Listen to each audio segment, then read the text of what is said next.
ಸ ಪದ ಸ ಪದ ಸ ಪದ ಸ ಗಸದ ಗಸದ ಗಸದ ಗಸದ ಗಸದ ರಿ ಗ ಮ ರಿ ಗ ಮ ರಿ ಗ ಮ ರಿ ಗ ಮ ರಿ ಗ ಮ ಪದ ಮ ಪ ಗ ಮ ರಿ ಗ ರಿ ಸ ಯೇಸು की वाणी जीवन ज्योति यीशु की वाणी आत्मा शक्ति यीशु की वाणी जीवन ज्योति यीशु की वाणी आत्मा शक्ति जो इस वाणी पे है चलता अनंत जीवन मुक्ति पाता जो इस वाणी पे है चलता अनंत जीवन मुक्ति पाता यीशु की वाणी जीवन ज्योति यीशु की वाणी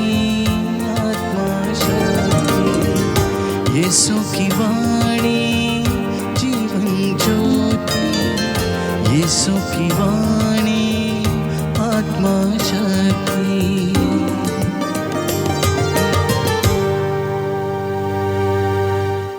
पहला पाठ नबी दानियल का ग्रंथ।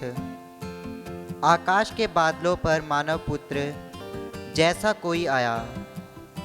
मैंने रात्रि के समय यह दिव्य दृश्य देखा।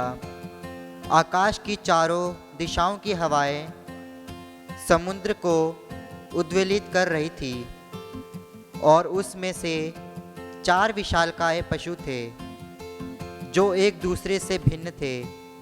पहला सिंह जैसा था किंतु उसके गरुड़ के पंख थे। मैं देख ही रहा था कि उसके पंख उखाड़े गए। उसे उठाकर 2 पांवों पर मनुष्य की तरह खड़ा कर दिया गया और उसे मनुष्य जैसा हृदय दिया गया। दूसरा भालू जैसा था। वह आधा ही खड़ा था और वह अपने मुंह में दांतों के बीच 3 पसलियां लिए था। उसे यह आदेश दिया गया, उठो और बहुत सा मांस खाओ। इसके बाद मैंने चीते जैसे एक और पशु देखा। उसकी पीठ पर पक्षियों के 4 डैन थे और उसे 4 सिर थे। उसे राजाधिकार दिया गया। अंत में मैंने रात्रि के दृश्य में एक चौथा पशु देखा। वह विभीषण डरावना और अत्यंत बलवान था।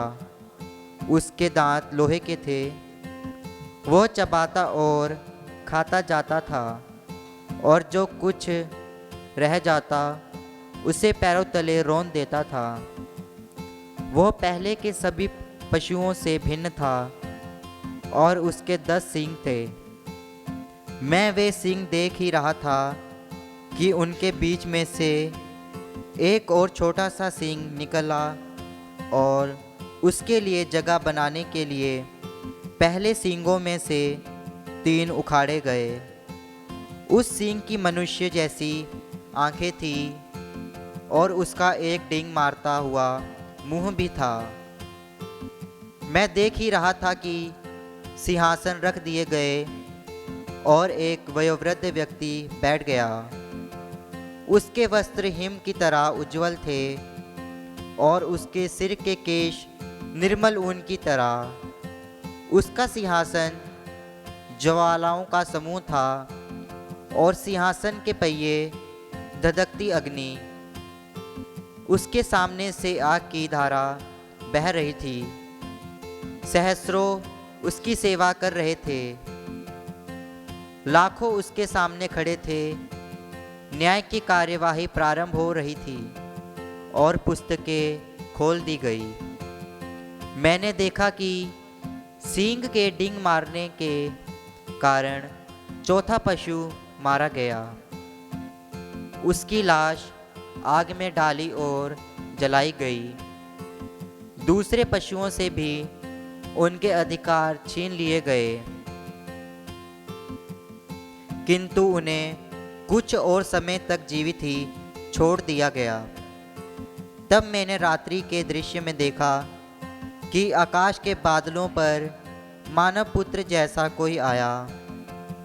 वह वयोवृद्ध के यहाँ पहुँचा और उसके सामने लाया गया। उसे प्रभुत्व, सम्मान तथा राजत्व दिया गया। सभी देश, राष्ट्र और भिन्न भिन्न भाषा भाषी उसकी सेवा करेंगे। उसका प्रभुत्व अनंत है, वह सदा ही बना रहेगा। उसके राज्य का कभी विनाश नहीं होगा। यह प्रभु की वाणी है। ईश्वर को धन्यवाद। प्रभु आप लोगों के साथ हो और आपकी आत्मा के साथ। संत लूकस के अनुसार पवित्र सुसमाचार। हे प्रभु तेरी महिमा हो। यीशु ने अपने शिष्यों को यह दृष्टांत सुनाया। अंजीर और दूसरे पेड़ों को देखो, जब उनमें अंकुर फूटने लगते हैं तब तुम सहज ही जान लेते हो कि गर्मी आ रही है। इसी तरह जब तुम इन बातों को होते देखोगे तो यह जान लेना कि ईश्वर का राज्य निकट है। मैं तुमसे कह देता हूँ कि इस पीढ़ी के अंत हो जाने से पूर्व ही ये सब बातें घटित हो जाएंगी। आकाश और पृथ्वी टल जाएं तो टल जाएं, परंतु मेरे शब्द नहीं टल सकते। प्रभु का सुसमाचार। हे प्रभु, हे क्रिस्त तेरी स्तुति हो।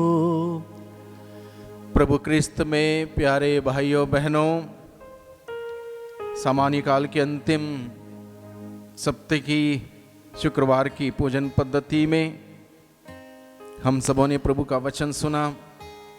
प्रभु का वचन आज के दिन में हमें बताता है, अंजीर और दूसरे पेड़ों को देखो, जब उनमें अंकुर फूटने लगते हैं तब तुम सहज ही जान लेते हो कि गर्मी आ रही है। इस तरह तुम इन बातों को होते देखोगे तो यह जान लेना कि ईश्वर का राज्य निकट है। प्रभु पेड़ों का उदाहरण देते हुए हमें समझाते हैं, बताते हैं, जिस प्रकार से पेड़ दिन प्रतिदिन बढ़ते हैं, उनके पत्ते गिरते हैं, नए पत्ते आते हैं, एक प्रकार के मैच्योरिटी की ओर जाता है, विकास की ओर जाते हैं। और जितना पेड़ विकसित होता है उतना ज़्यादा फल देने लगता है। यानी कि प्रभु हमें क्या कहता है, जिस प्रकार से पेड़ पौधे दिन प्रतिदिन बढ़ते हैं, विकसित होते हैं, तरक्की करते हैं और फल देते हैं, उसी प्रकार से मुझे और आपको प्रभु के अनुग्रह से बढ़ना है, प्रभु के वचनों में बढ़ना है, विश्वास में बढ़ना है, प्रभु के प्यार में मजबूत होना है और इस प्रकार से विकास करना है, आध्यात्मिक जीवन का विकास करना है। प्रभु हमें ये बात आज के दिन में बताता है, समझाता है। इसलिए प्रभु ने इन पेड़ पौधों का उदाहरण हमारे सामने रखा। इसलिए प्रभु क्या कहता है, सब कुछ टल जाएगा, आकाश और पृथ्वी भी टल जाए तो टल जाए, परंतु मेरे शब्द नहीं टल सकते। यानी कि जो संदेश प्रभु हमें देता है, जो वचन प्रभु ने हमें दिया है, वो टल नहीं सकता। जब तक उसका लक्ष्य, उसका उद्देश्य पूरा ना होता हो, तब तक वो टल नहीं सकता। प्रभु का वचन का असर, प्रभु का वचन का प्रभाव हमारे जीवन में तब होगा जब हम उस वचन को सुनेंगे, उसका ग्रहण करेंगे, उस पर विश्वास करेंगे, उसके अनुसार जीवन व्यतीत करेंगे, उसका प्रभाव हमारे जीवन में दिखाई देगा। अन्यथा हम वचन को सुनेंगे और उसका कोई असर नहीं होगा हमारे जीवन में, तो इसमें कोई फायदा नहीं। इसलिए प्रभु हमें आज के दिन में हमें सिखाता है, बताता है, समझाता है कि हम प्रभु के वचन को गंभीरता से लें, प्रभु के संदेश को गंभीरता से लें। ये कभी टल नहीं सकता, जब तक इसका उद्देश्य, इसका लक्ष्य पूरा नहीं होता हो, तब तक टल नहीं सकता। इसलिए हम इन प्रभु के वचनों को बड़े सीरियसली लें, बहुत ही गंभीरता से लें, उसको पढ़ें, समय निकालें। हर दिन प्रभु का वचन को पढ़ने के लिए समय निकालें। समय पढ़ने के बाद हम प्रभु के वचन पर मनन चिंतन करें, प्रभु से हम प्रार्थना करें। इस प्रकार से हर दिन हम समय बिताएंगे, व्यक्तिगत रूप से, पारिवारिक रूप रूप से हमारा व्यक्तिगत जीवन निखरता जाएगा, तरक्की करता जाएगा, प्रभु के प्रेम में बढ़ता जाएगा, विश्वास में बढ़ता जाएगा, प्रभु के उस सानिध्य हम लोग तरक्की करते रहेंगे। व्यक्तिगत जीवन से, पारिवारिक जीवन से हम आगे बढ़ते रहेंगे और प्रभु यही चाहता है। इसलिए प्रभु अपने हम सबों को आज के दिन में अपना प्यार भरा संदेश देते हुए बताता है, पेड़ पौधों को देखो, उनका उदाहरण को देखो और कैसे वो बढ़ते हैं, और इस प्रकार से हमें भी बढ़ने की ज़रूरत है। आध्यात्मिक जीवन में तरक्की करने की ज़रूरत है, मजबूत होने की ज़रूरत है। जिस प्रकार से पेड़ पौधे फूल और फल देते हैं, उसी प्रकार से हमें भी फलदार बने रहने के लिए, प्रभु के दागबारी में फलदार बने रहने के लिए हमें दिन प्रतिदिन प्रभु के वचन को पढ़ना होगा, सुनना होगा, ग्रहण करना होगा, मनन चिंतन करना होगा, उसके अनुसार चलना होगा, प्रभु की कृपा सानिध्य अनुग्रह मांगना होगा। तब जाके हम सफल होंगे, दृढ़ होंगे, मजबूत होंगे और फल उत्पन्न करने वाले बन जाएंगे। प्रभु ने हमें इसी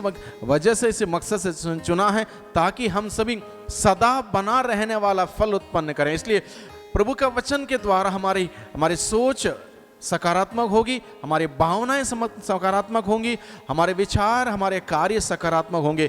जब हमारे अंदर पॉजिटिविटी आ जाएगी, सकारात्मकता आ जाएगी, हम उसी पॉजिटिविटी को दूसरों के साथ बांटेंगे, दूसरों के जीवन में पॉजिटिविटी लाएंगे और इस प्रकार से हर जगह खुशहाली होगी, प्यार होगा, मोहब्बत होगा, शांति होगी, क्षमा होगी, न्याय होगा और सुंदर जीवन हम सभी बिता पाएंगे। इसीलिए प्रभु का वचन आज के दिन में हमें बुलाता है, इस वचन को ग्रहण करें, इस वचन के अनुसार जीवन बिताने की शक्ति, सामर्थ्य हम सभी मांगें ताकि प्रभु हम सबों की सहायता करें, अपने आत्मा के द्वारा हमारी अगुवाई करें, मार्गदर्शन करें। आइए हम सभी प्रार्थना करें।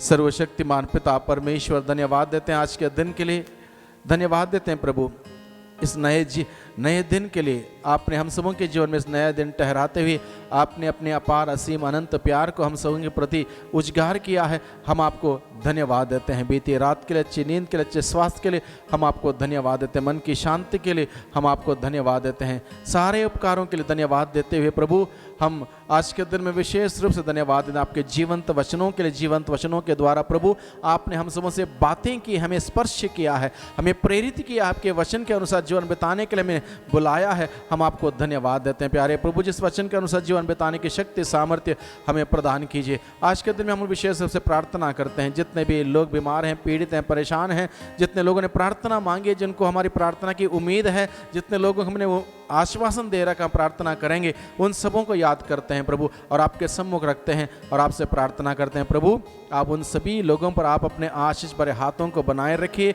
ताकि वो सभी को आशीष मिले, जहाँ कहीं भी हो। इस वक्त प्रभु आपके आशीषों को प्राप्त करते हुए अपने जीवन में आगे बढ़ें, तरक्की करें।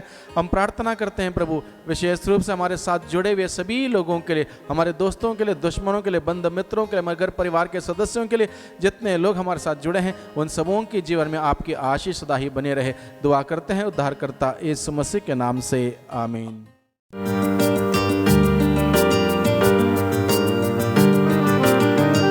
यीशु की वाणी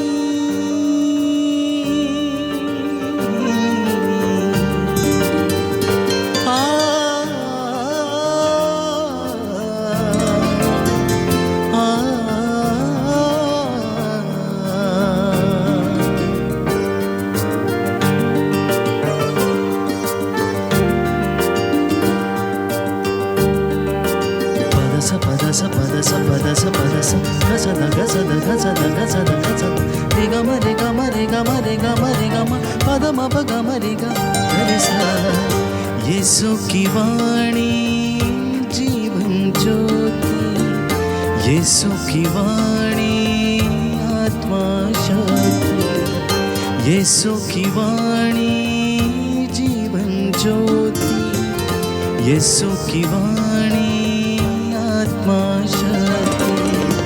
जो इस वाणी पे है चलता अनंत जीवन मुक्ति पाता।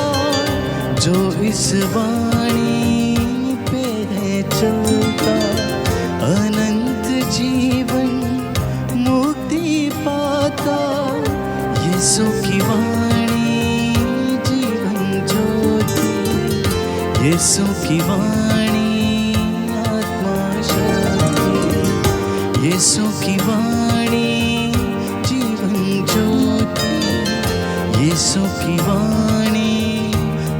शक्ति